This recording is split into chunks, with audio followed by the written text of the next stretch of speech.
swag level, yeah. Boss level, Don level, yeah. Okay, swag level back, settle, got a little mad, mad ghetto, hello, nice piece, bad. All right, man. Welcome to the Homeland Daily, where we're always pushing the culture forward. My name is Dane Cameron, hailing all the way from the Cayman Islands, but privileged to be here too right now for so many different reasons, man. But thank you so much for being with us for episode 35 of what we're calling like pretty much anything here. Rico, what's up? What's up, bro? You know, I'm feeling really, really blessed to also be here in the Cayman Islands, but the whole world is suffering right now, especially with what's going on in the U.S., and we'll be talking a little bit about that. And we actually have a special guest in the building as well tonight, so it's going to be a super dope show. Definitely going to be a dope show. I think, man, well, first of all, how was your day? I want to ask you that first. You know what? It was actually a pretty good day. Got to do some exercise today again. Got to work out a little bit in the morning as well too. So it's been exhausting, but I'm just blessed that I'm in the position that I'm in right now. Absolutely, man. I think like one of those things, Rico, like you said, blessed and working out. Do you like? I don't know, man. Like, are you able to focus with all of this protest going on in the United States right now? Is your mind at ease? Is your mind at focus? No. Not at all. It's definitely have been draining, especially just going on social media when that's the only thing for us to really be doing at this point. But it's also, we should be very aware of what's going on as well, because if we're just in a bubble again, it kind of deflects the purpose of what's really going on in the whole movement that's happening right now, especially in the US. So again, social media is draining, but at the same time, we still need to see what's going on, and we still need, something done about the justice system. Yeah, I think the part that really is annoying to me is the I don't want to say the wrong word. I just think it's the lack of education here on the island. Yeah. The reason I say that is because a lot of people have been like posting up like different comments.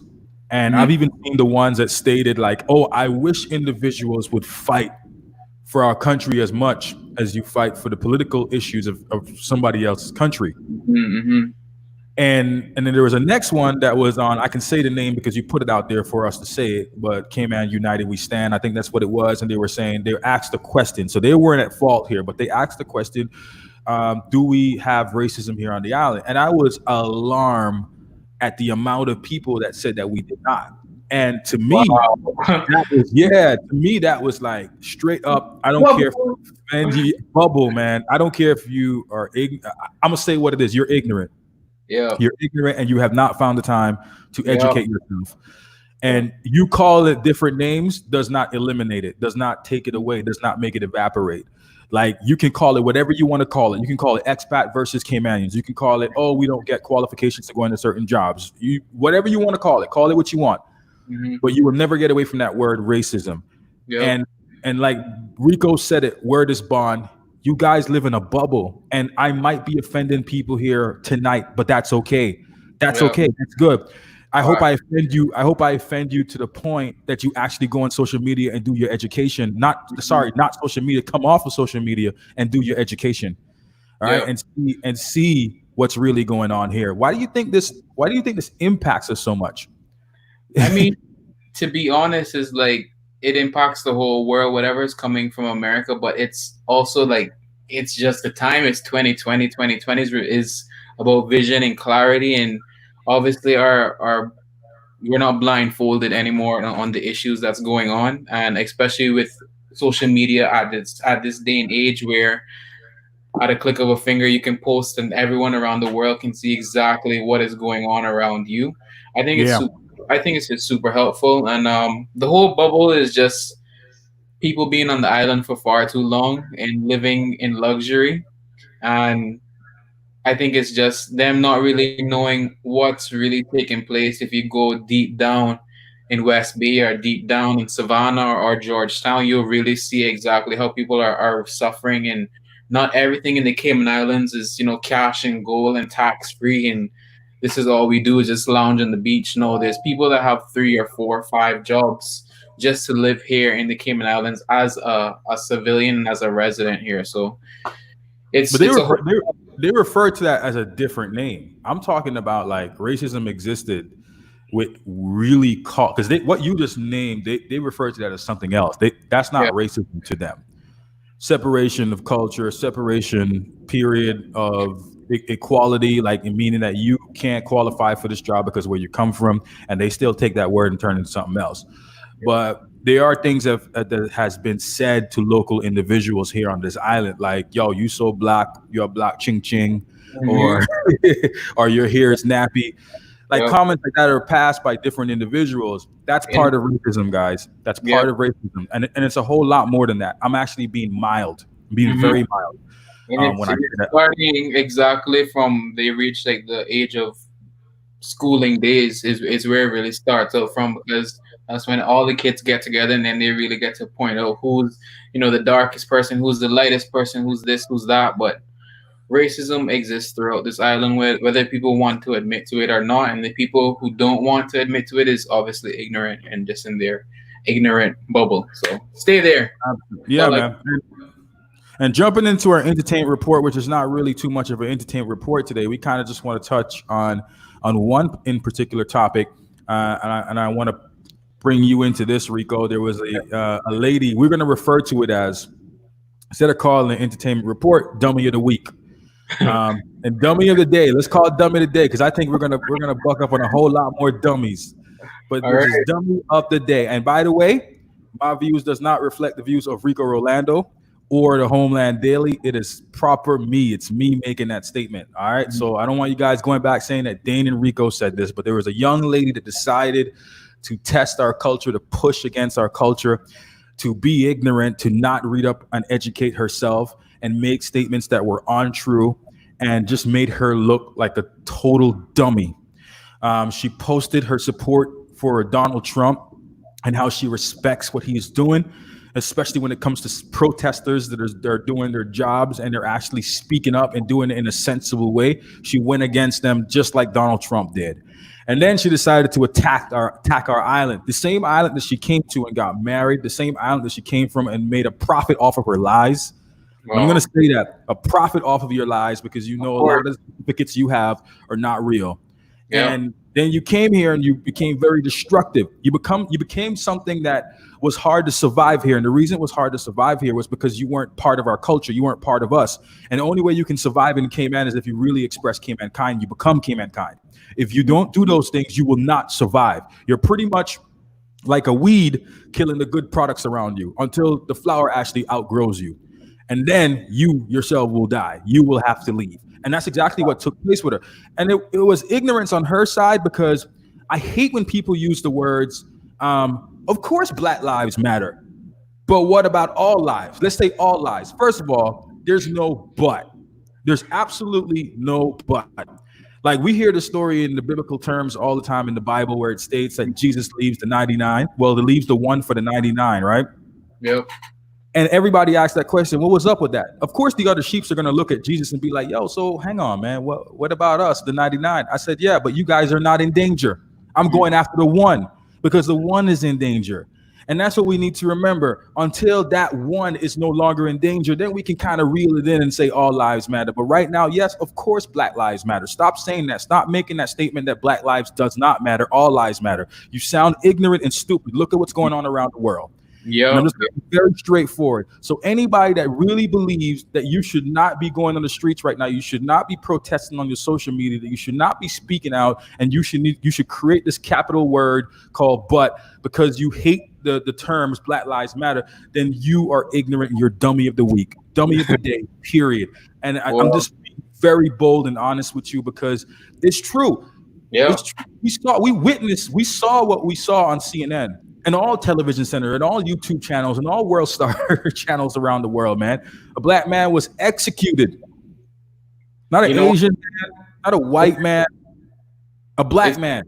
it's crazy. I think when people always give me that example now of all lives matter and Black Lives Matter, I send them like this TikTok, and basically the TikTok was the girl's house was on fire, and then they were like Black Lives Matter, and then there was another girl on the opposite side of the street, and her house was not burning at all, and then she said all lives matter, But then the girl that has the Black Lives Matter, her house is on fire. So it's like, we get it, all lives matter, but right now that's not the issue. It's the black person's home that's getting burnt up, not the white person's home that's getting burnt up. We get it, all lives matter, but at the end of the day, this is not what that's about right now. This is about getting justice for every single nationality, every single ethnicity, and whether you're black or white, we just want it to be equal. We just want it to be an equal playing ground. So I hopefully that person, whoever you're talking about, is not someone that is leading people, or like a therapist or something like that. Hopefully that person is not that. So I think she thinks, and she is a she. His gender is a female. I think she thinks she's a therapist. I think she really does think that she is, that she can really help problems and help wait, people. so she helps people. I think she thinks she does. I want to put that out there. I think she, if she has any clients, I think she's under the impression that she does, Well, and all and, you and that and that is a concern. live in a bubble, probably live in the same bubble that you're in, and your bubble needs to be popped or need to be shipped off this island. So figure it out, whoever you are, and give us a call. Actually, we'd love to have you on the Homeland Show and I would kill to have figure her out home. figure out your I, side of this whole uh, thing. hey, Yeah. if we can make it possible to get her on the Homeland show tomorrow, let's do it. Let's Well, do it. let's talk about it after this. All right, man. Listen, we don't want to waste any more time. We got a very special guest in the studio, so we want to bring him on. We can also discuss this topics because I know there's a lot of people that was waiting, standing by today Yeah. that are going to make their way in, that wanted to be a part of this conversation also and kind of express their comments and stuff. So let's get into it. Rico, once you introduce our guest for tonight. Yeah, definitely. So he's an artist, producer from Atlanta, Georgia. He's also produced a ton of artist songs right now, including Nestle, BB Borelli, Justin Bieber, and then most recently he actually released Nicki Minaj's single "Yikes," and it just actually went gold. So let's give it up for Tane Runo right now. Yo, what up, homie? Can you hear me? Can y'all hear me? Yeah, Yeah, bro. we can hear you. All right, bet. Happy to be here, man. I really appreciate y'all having me on. For Most sure, for definitely.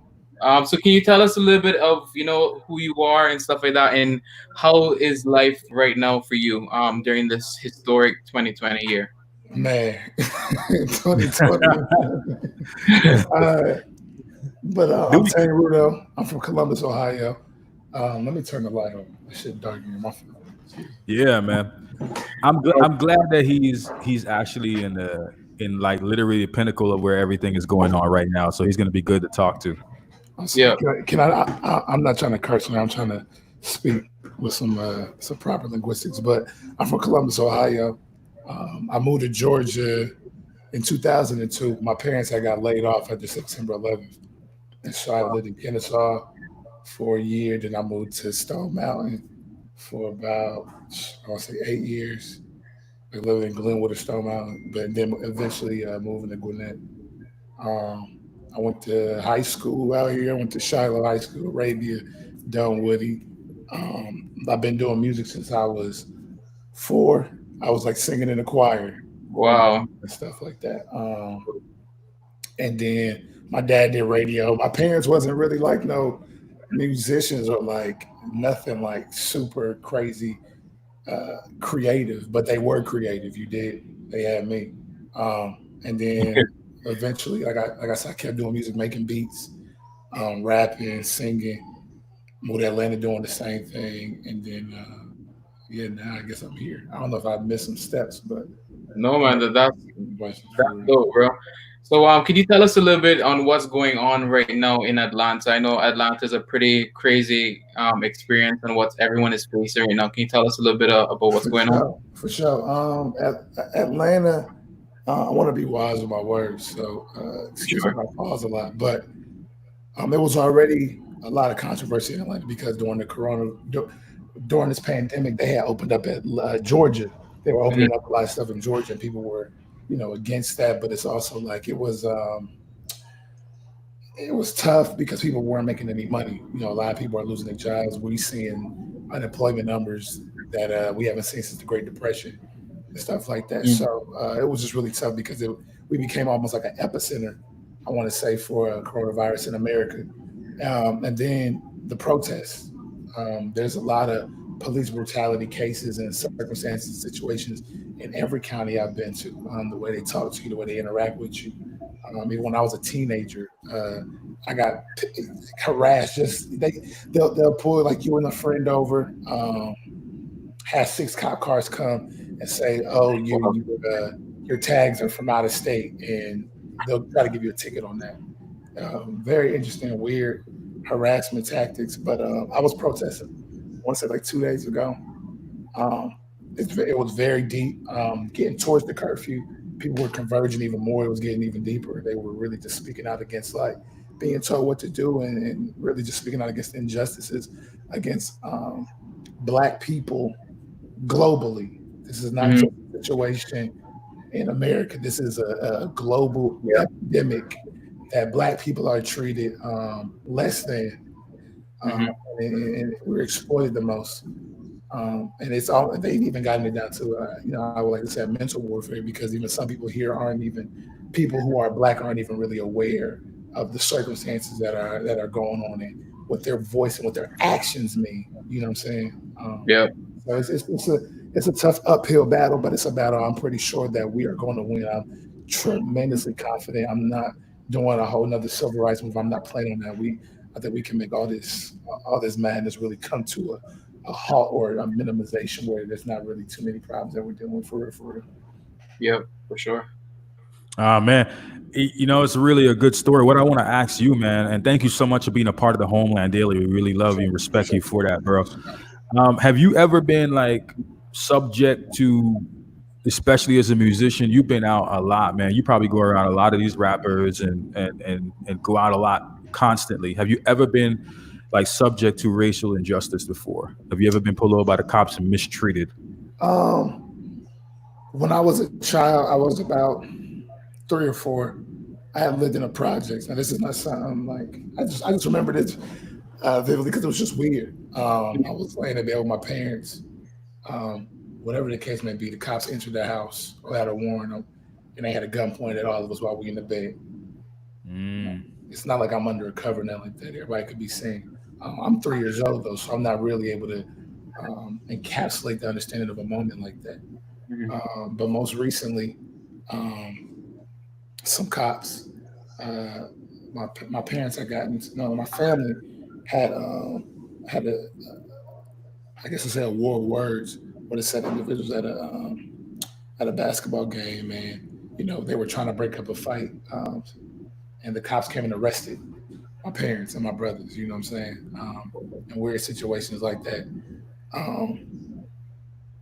Just even seeing, it's not even just like I said, police brutality, just racism. Like when I was in 3rd grade, I remember being in line with this one white girl, and she would always move. And I'm coming from Columbus at this point, Columbus, Ohio, a school called the Columbus Afrocentric School. That's where I went to in Columbus. A large school. The theme of the school was Africa. You didn't even call you didn't call the teachers Mr. or Mrs. You called them Mama and Baba. Like it was really down to it was the root of it. Like schools, like amazing performances and stuff. So anyway, that's where I'm coming from. Like a really pro-Black environment, and still am in a pro-Black environment. And this one, this white girl keeps moving. And so I asked her just one day, probably about the 5th or 6th time, like, "Hey, you racist?" Immediately she started crying. Very hard. And she just ran to the teacher, and the teacher just said, we reprimanded her. And that was it. And it's just like, people of authority don't really care when kids are dealing with this. I'm in 3rd grade dealing with situations like this. It's not, they don't make it vocal. Like, hey, we're not tolerating racism in the classroom. That's not what's tolerated.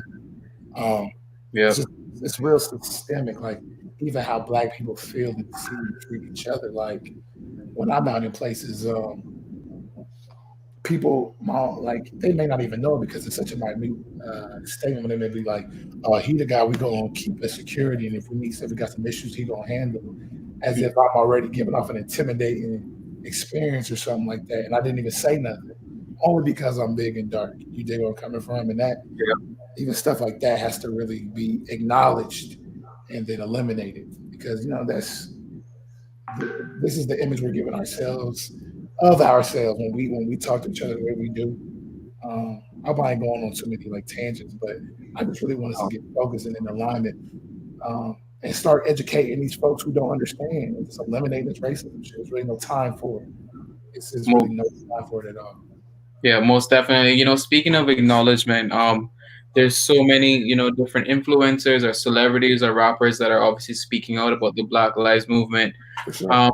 Do you think it's really necessary for people of that stature, like the big rappers and the big artists that are coming out right now? Do you think it's really important for them to, voice their opinion on this matter? I for sure think it's important, but how I judge it is ultimately as person to person. First things first is you can do whatever you want. You don't have to speak out about anything. You don't have to share if you do. You don't have to do none of that. So that's how I respect it. That's why I don't expect nobody to do that. But I do also take notice of the people who do speak out and who are making the efforts and changes to make these things happen. Those are the people I'm going to champion. Those are the people I'm going to fuel. Those are the movements I'm going to give my attention to.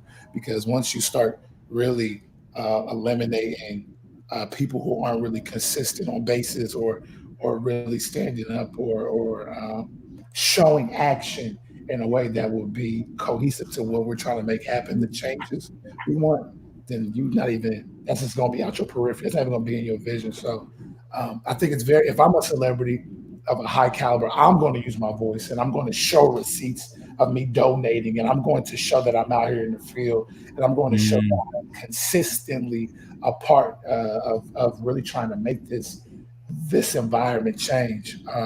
Like I said, if they don't speak on it, cool. I'm not about to press you. I don't look for you. I don't look to you for answers. You know what I'm saying? I don't look to you for answers. Like I don't. And we gotta, break that expectation down. Like, you know what I'm saying? We just gotta start really with ourselves to start being a lot more active and vocal and exemplary of the stuff we want to happen. I can't tell you I want to be the world's greatest basketball player, but all you should be doing is training in football. It don't make no sense. I'm not working. Judging me according to my goal. I'm not doing nothing to reach the goal. You don't come from. That's how I feel about it. Yeah, most definitely. Love that, man. Hey, I want to ask you, bro, because we've been talking about this for a long time, and I know that this is a big topic. This is a huge topic to talk on, but we also kind of want to get to know you too, man. So we brought you on the show for. I appreciate these questions, y'all. Y'all asking some fine questions, man. Yeah, we need to ask it because it's important to educate people. And when Rico said that you were coming on, I was happy because you're in like the pinnacle of it, and you understand it. Plus, you were raised in the States. So you've seen a lot more racial injustice and social injustice here. For sure. Yeah. But I wanted to know, man, like, and this has a lot to do with who you are as an individual too, because you are artist, producer, and you've worked with a lot of celebrities, right? So I just want to ask you, man, do you feel like as someone that has worked with so much celebrities, it took you longer to get where you needed to go because of your skin color? Do you think that has happened, or you think it's pretty much balanced?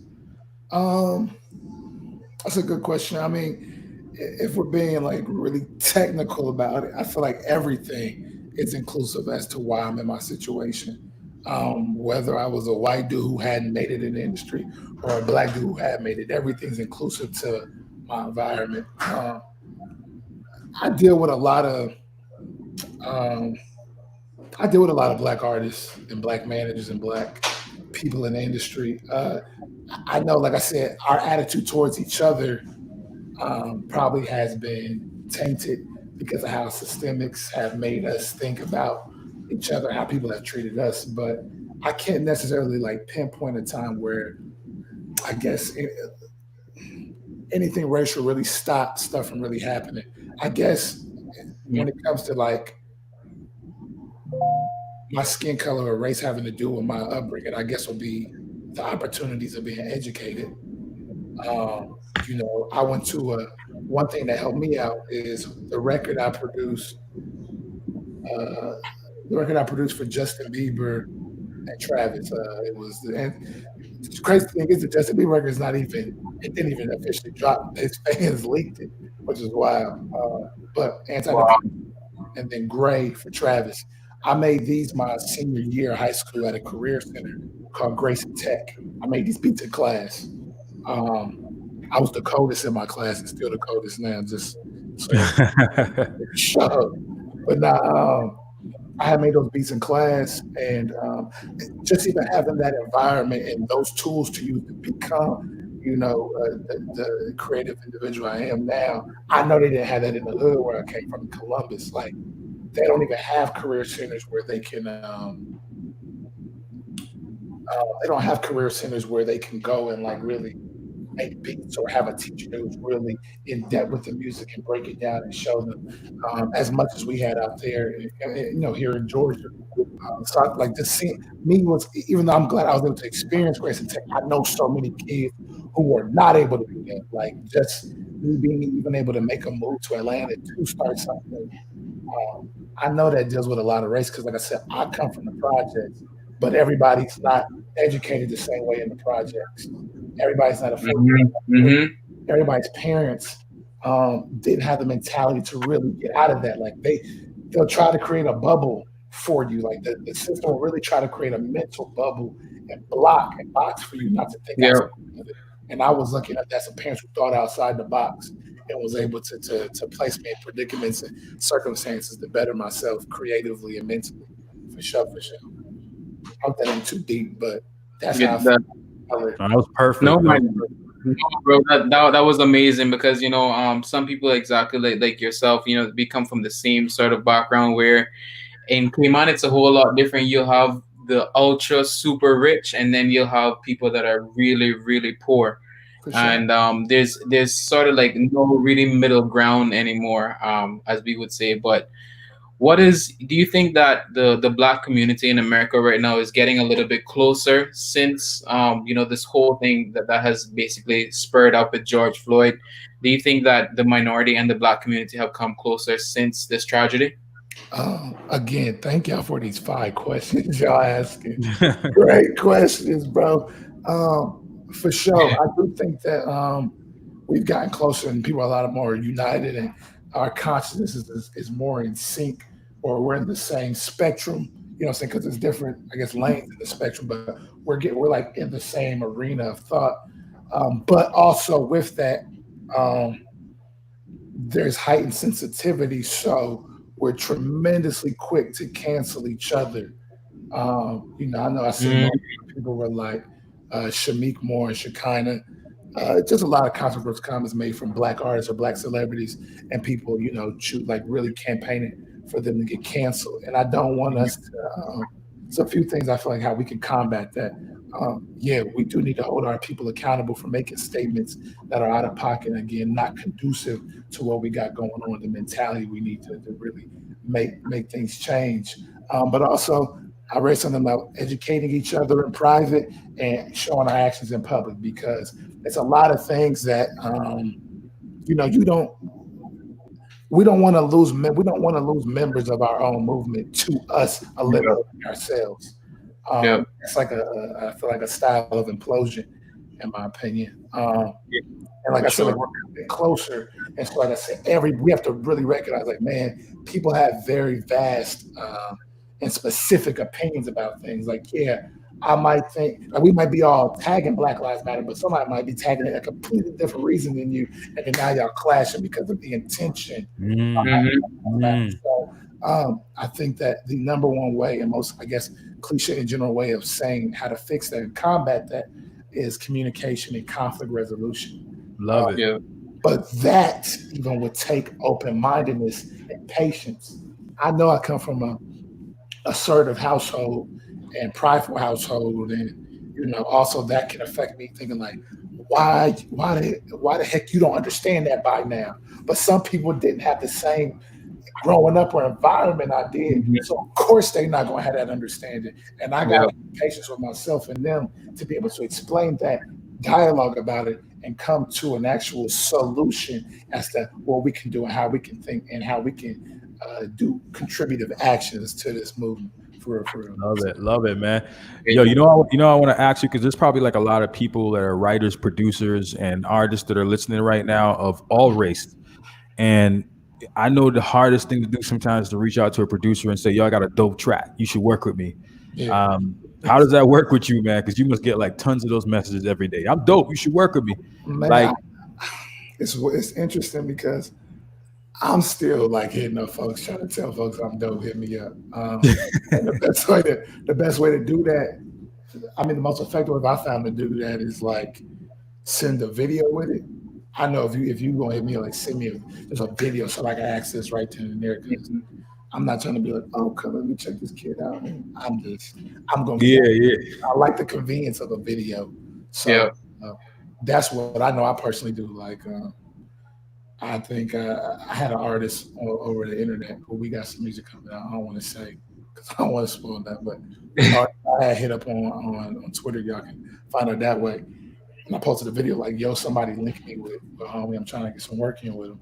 And then he saw the video. A lot of people, other people saw the video, caught some traction, and then it went into linking and making some stuff work out. But That's the, yeah, that's how I feel like, folks. If you want to send me something, send me a video, a quick clip of a 5 beat or something like. And I'm not gonna hold you. Like sometimes I respond no. I try to. Sometimes I won't because I just be literally on to the next thing. yeah, most definitely.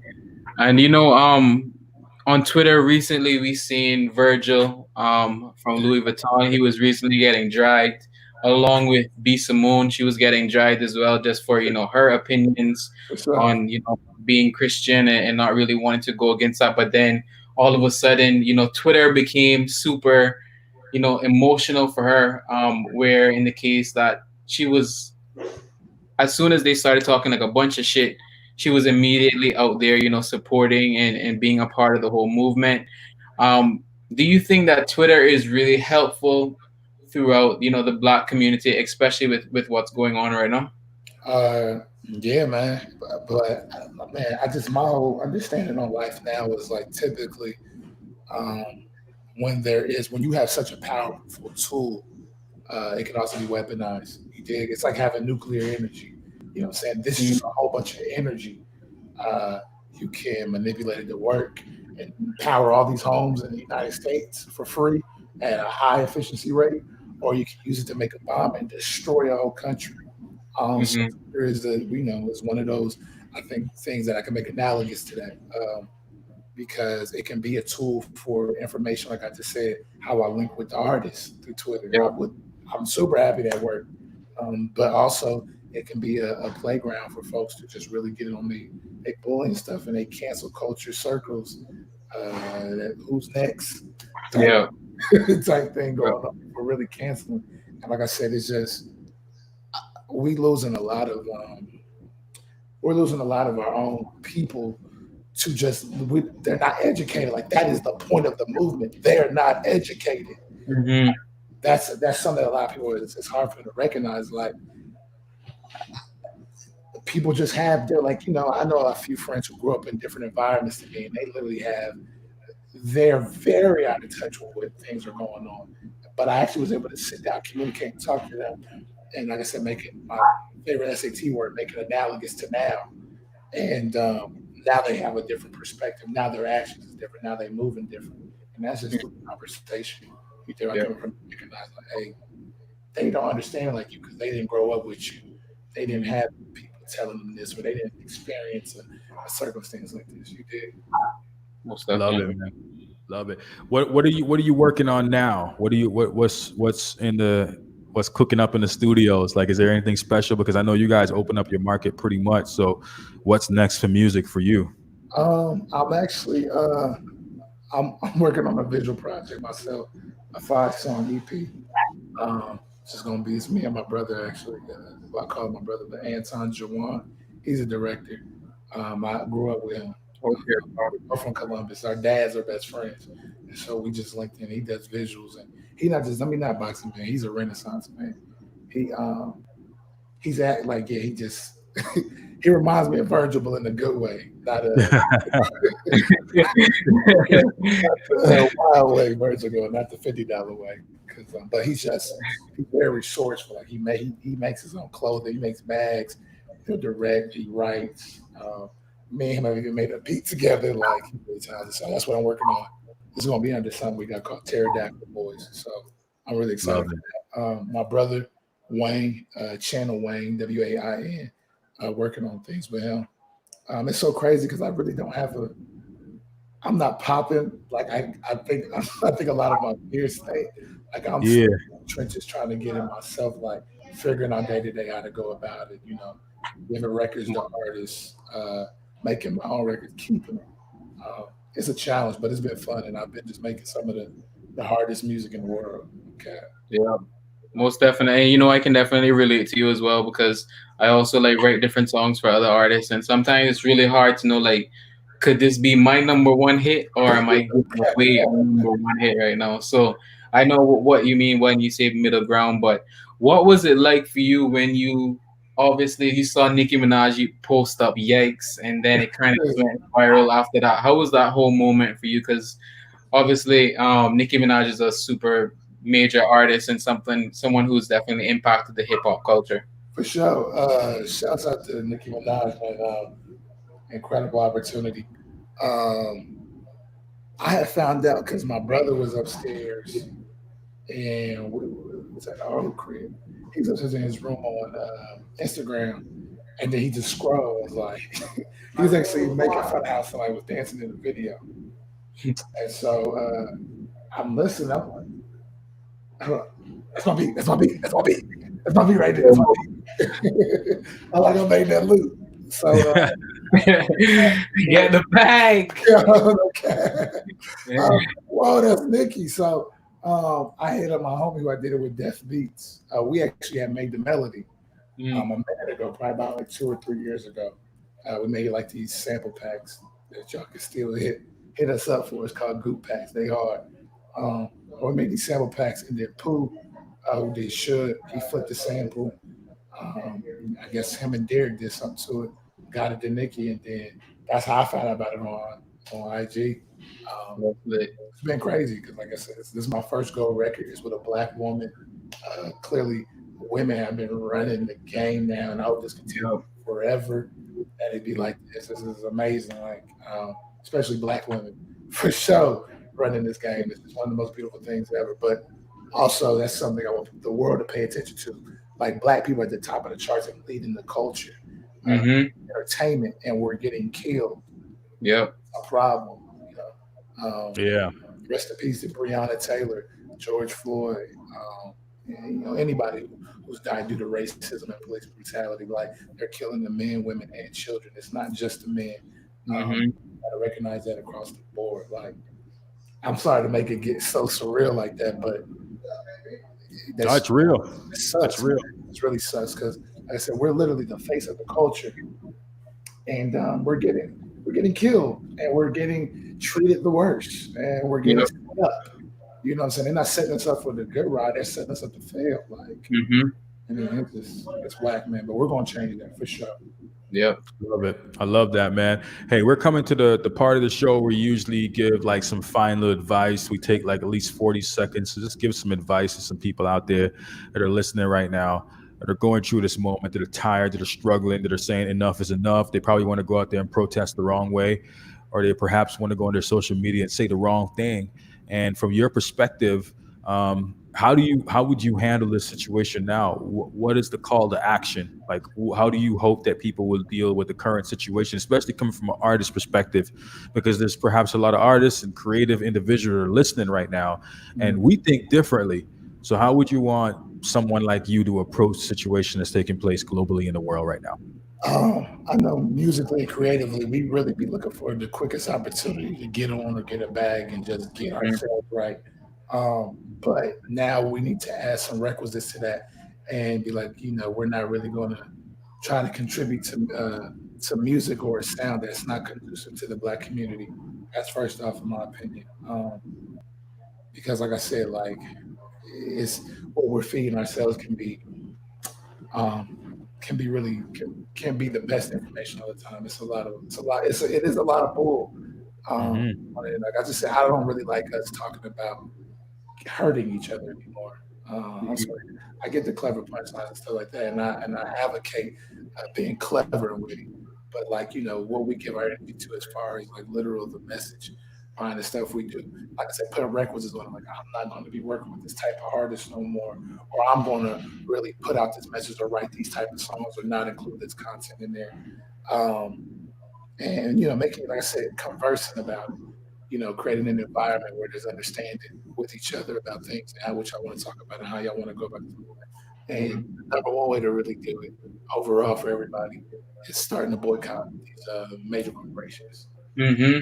Example, to me, the most effective way one of the most effective ways outside of the sit-ins was when they stopped riding the buses in the South. It took 381 days, but that 381 days is all you had to pay for forever for them to respect us, at least on public transportation. You dig where I'm coming from? So Yeah. we need to start thinking on a bigger scale of just how we should boycott this stuff for real, for real.